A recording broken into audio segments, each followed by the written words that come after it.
Hi everyone. So today we're going to be talking about these face masks. These face masks were made for a series called Captai Power and the Soldiers of the Future. As you can see, one is very shiny and one is not. And the reason for that is this is a hero mask and this is a stunt mask. Now, the difference between them is that this one is cast parts and a vacuform. The round black part here is actually split rubber hose that has been glued to the surface. This surface was also achieved, meaning the chrome, through silver nitrate spray plating. And what that is it's like developing a black and white negative. There's an emulsion put onto the surface and then you activate it and it leaves nothing but the silver showing. Everything else is washed away and then it gets a clear coat to keep it shiny. Whereas this one, this was the original version we did for the pilot, which ended up becoming the stunt version.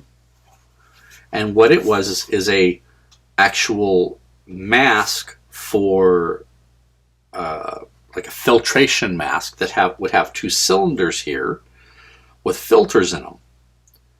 We ended up adding the strips here and the strips there in that detail, and then we made a plaster mold off of it,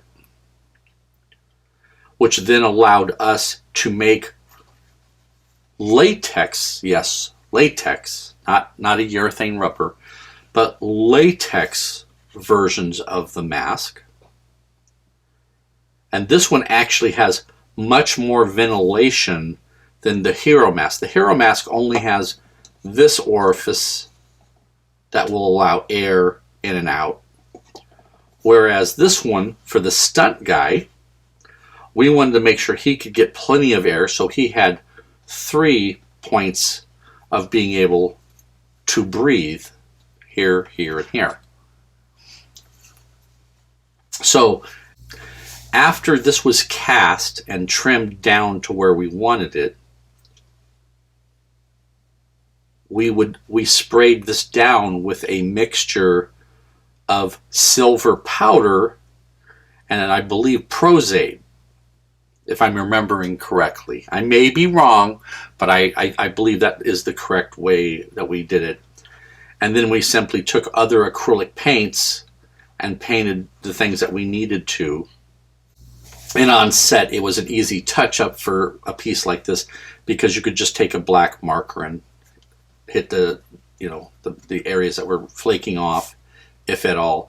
I am very amazed that this has survived this long as far as with the silver not having as many cracks as it could have.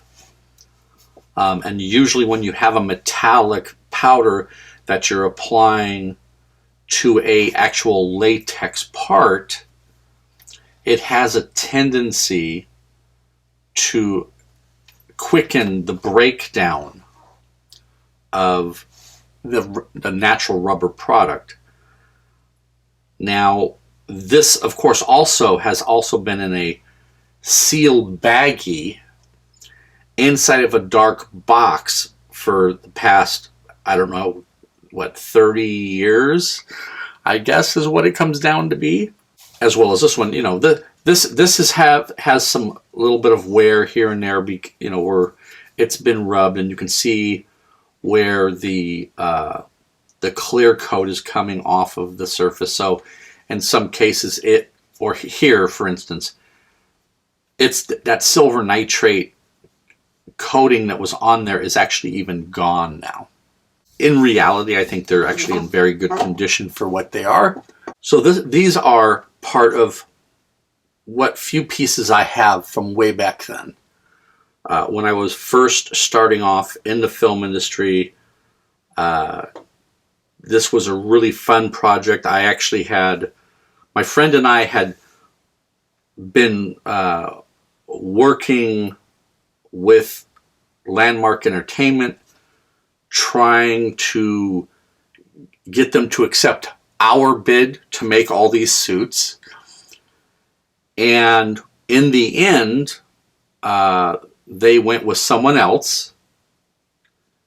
And so we went over and were working at Bob Short Productions when we were making this stuff.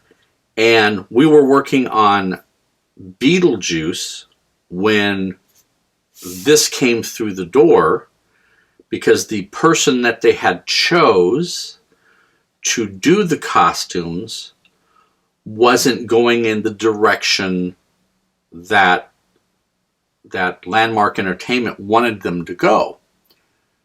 So it was taken away from them and brought over to Bob Short's, at which time Bob Short and other people, basically we were discussing. I said, oh, I know all about this whole project. We've been on this on ourselves. And so I became kind of, sort of a consultant manager, whatever you want to call it. I knew more about this project than anybody else in the shop did, besides one other person. And in the end, we ended up making a bunch of all this stuff. Did the pilot for the show, which was a lot of fun. I enjoyed working on set on that. And then after that, we found out that it was going to be turned into actually was being turned into a TV series. And I was asked to accompany all of the newly remade parts for the suits that were going to go to Canada to be shot up in Toronto. And I was up there for a while on set, fixing suits, replacing parts, and so on. And, these are some of the parts that I ended up with in one of my boxes when I came back down, and they got put in storage, and as you can see here, there's all the parts. I'm still looking for some of the other stuff that I know I have for this, or from this show. I still have original drawings and one of the scripts from the original pilot, or promo. If you have any questions, please put them down in the comments, and I'll try and get to answering them if I can. Please like and subscribe. And if you feel so inclined, please become a patron. Thank you.